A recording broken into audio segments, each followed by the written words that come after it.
Good evening everyone.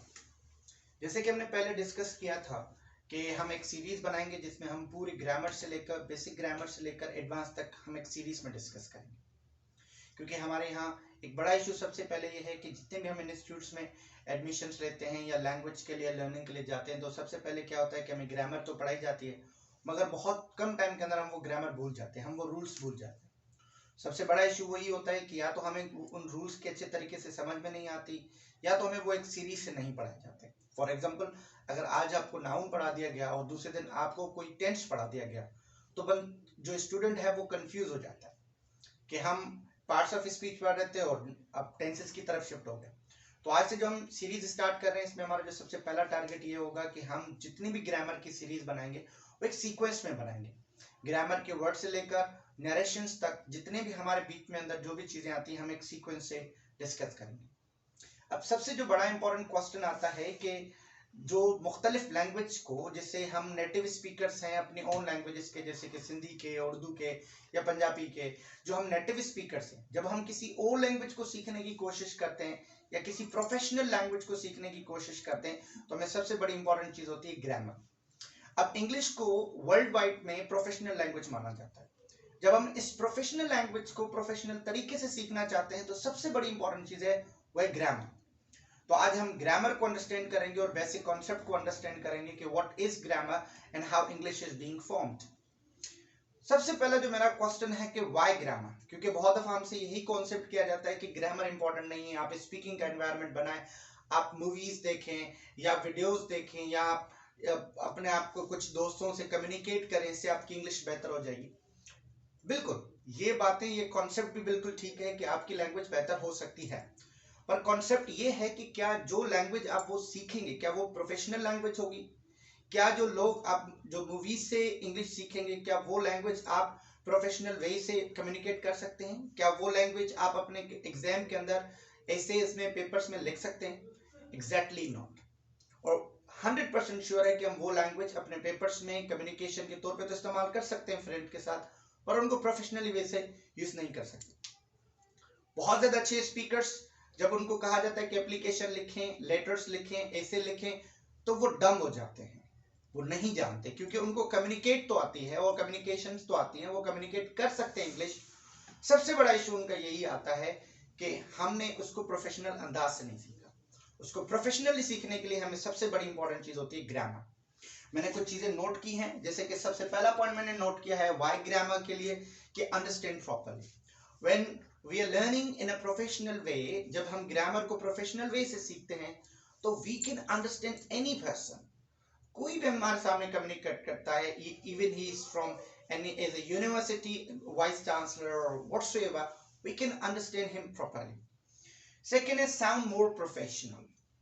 आप जब movies से, आप ड्रामा से, आप वीडियोस से इंग्लिश सीखते हैं तो वो जो साउंड है आपका प्रोफेशनल वाला, that will be lack of it.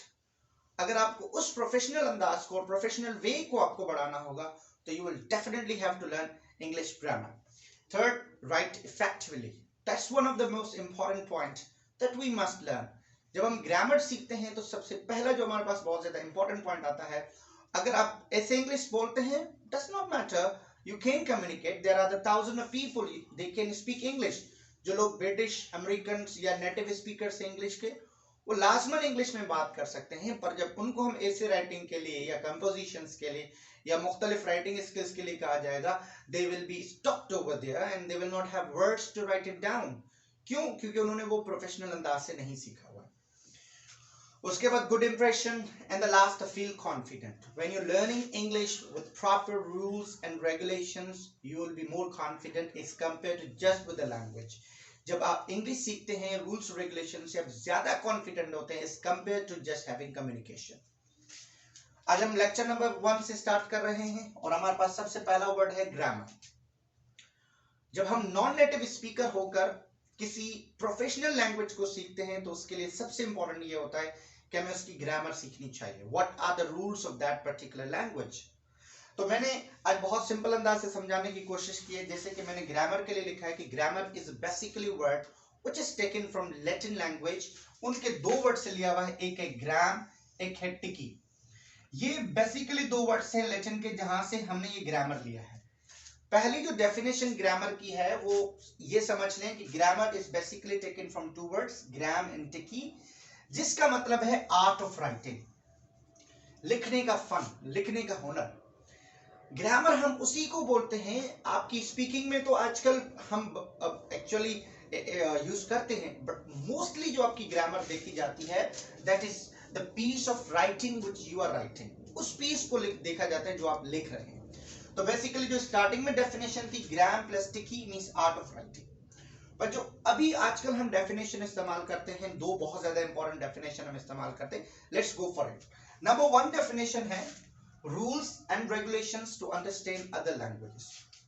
Grammar basically ऐसे रूल्स रेगुलेशंस हैं जो दूसरी लैंग्वेज के बनाए हुए होते हैं। अगर हम नॉन नेटिव स्पीकर्स हैं जो उस लैंग्वेज को नहीं बोलते हैं, वो लैंग्वेज हमारी मदर टंग नहीं है, जब उस लैंग्वेज को हम सीखने की कोशिश करते हैं तो हमारे पास एक स्पेसिफिक रूल्स होते हैं, वो एक स्टैंडर्ड रूल्स होते हैं।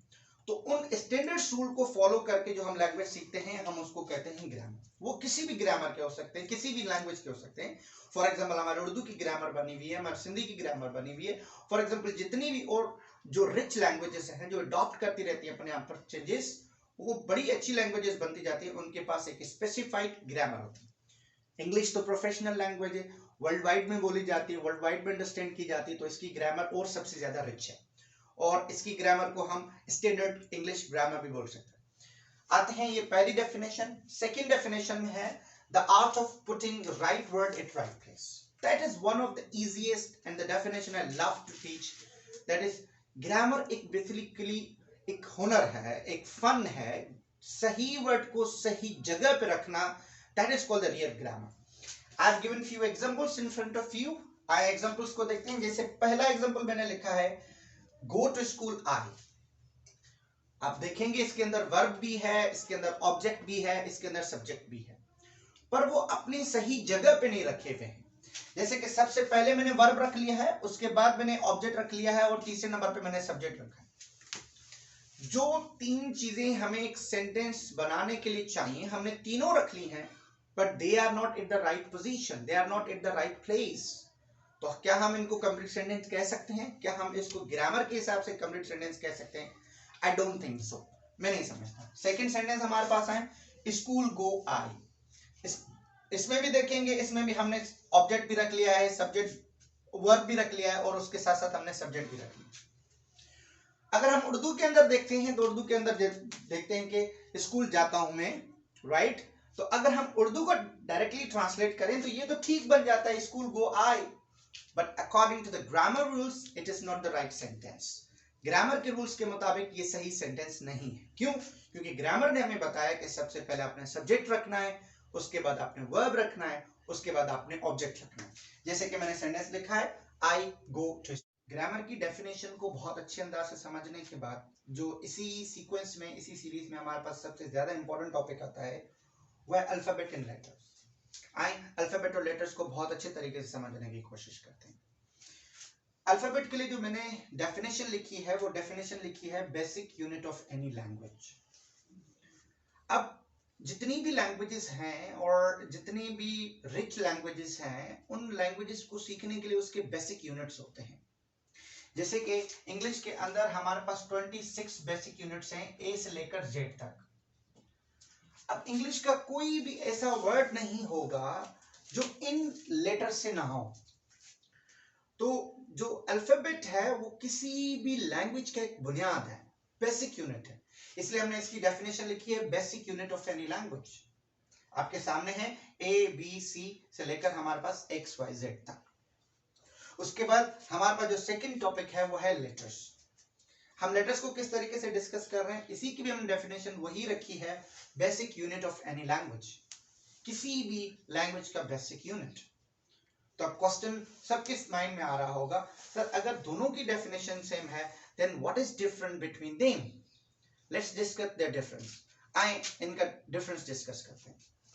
बेसिकली जो अल्फाबेट्स हैं हम उनको basic unit of any language तो कहते हैं, पर इसके लिए हमारे पास एक चीज होती है कि ये हमारा है स्टैंडर्ड, ये हमारा स्टैंडर्ड है। हम इसको छेड़छाड़ नहीं कर सकते। फॉर एग्जाम्पल इनकी जो सीक्वेंस है ये इनकी यही सीक्वेंस रहेगी, राइट। और सबसे इंपॉर्टेंट बात है कि ये कंप्लीट भी होंगे, ये 26 के 26 कंप्लीट भी होंगे और सीक्वेंस भी होंगे, क्योंकि ये एक स्टैंडर्ड है कि ये इंग्लिश के अल्फाबेट्स हैं और इससे हटकर कोई और चीज नहीं ऐड की जा सकती इंग्लिश के अंदर। These are the specific letters for English. ये उनके लिए बेसिक यूनिट्स बना दिए गए, ये इंग्लिश का एक स्टैंडर्ड बना दिया गया कि इंग्लिश का फ्यूचर में कभी भी कोई भी नया वर्ड क्रिएट किया जाएगा तो इन्हीं 26 लेटर्स से हेल्प ली जाएगी। अब आजकल डेली बेसिस पे hundreds of new words English के अंदर क्रिएट किए जाते हैं, न्यू वर्ड्स जनरेट किए जाते हैं इंग्लिश के अंदर, बट उनके लिए एक स्टैंडर्ड है कि इन 26 लेटर सेट कर आपने कोई चीज ऐड नहीं करनी। ये एक स्टैंडर्ड है, ये इसकी सीक्वेंस है और इसी तरीके से इसको कंप्लीट होते हैं, इसके अंदर कोई बढ़ावा नहीं आएगा। वर्ड बढ़ सकते हैं मगर इसी स्टैंडर्ड से हम लेकर वर्ड बना सकते हैं। जबकि लेटर्स की डेफिनेशन तो वही है, बट इसके अंदर एक फर्क ये है कि लेटर्स हमारे पास नो सीक्वेंस होती है इनके पास और नो कंप्लीट। अब लेटर्स के अंदर जो सबसे ज्यादा इंपॉर्टेंट बात आती है वो यही होती है कि लेटर्स ना सीक्वेंस में होते हैं ना वो कंप्लीट होते हैं। अब इसका मतलब ही है कि सर फिर अगर लेटर्स कंप्लीट नहीं होते तो फिर क्यों नहीं होते। अब देखें, जैसे कि हमारा नेक्स्ट टॉपिक होगा वर्ड, उसकी डेफिनेशन अगर थोड़ी सी हम अभी डिस्कस कर लें, उसकी डेफिनेशन कुछ इस तरीके से, group of letters, group of letters which make meaning या which give meaning, that's called word. अब आगे पीछे जब अल्फाबेट होंगे, जो वर्ड बनेगा जिसकी मीनिंग हमें मिलेगी, तो वो सीक्वेंस के साथ तो नहीं मिल सकती। लाइक फॉर एग्जांपल अगर मैं बोलूं ए बी सी डी, अब ये वर्ड तो नहीं बन सकता। वर्ड बनाने के लिए हमें एक सिंपल कुछ अलग अलग अल्फाबेट की डिस्कस हो। जैसे कि अगर मैं बुक की वर्ड बना रहा हूं तो मैं कहूंगा बी ओ ओ के बुक, या Apple A P P L E Apple. तो डिफरेंट डिफरेंट जो वर्ड्स अल्फाबेट्स आएंगे उनसे एक हमारा वर्ड बनेगा। इसी तरीके से हम लेटर को बोलते हैं। Basic unit of any language तो होता है बट एक सीक्वेंस में नहीं होता, इसकी सीक्वेंस अलग अलग होती है और एज वेल एज ये कंप्लीट भी नहीं हो सकता। ये 52 भी हो सकते हैं, 55 भी हो सकते हैं, आगे डबल भी हो सकते हैं, ट्रिपल भी हो सकते हैं, या सिर्फ 5 भी हो सकते हैं, व्हाटसोएवर। अब हमारा आई होप सो कि आपका अल्फाबेट एंड लेटर्स कंप्लीट हो चुका होगा।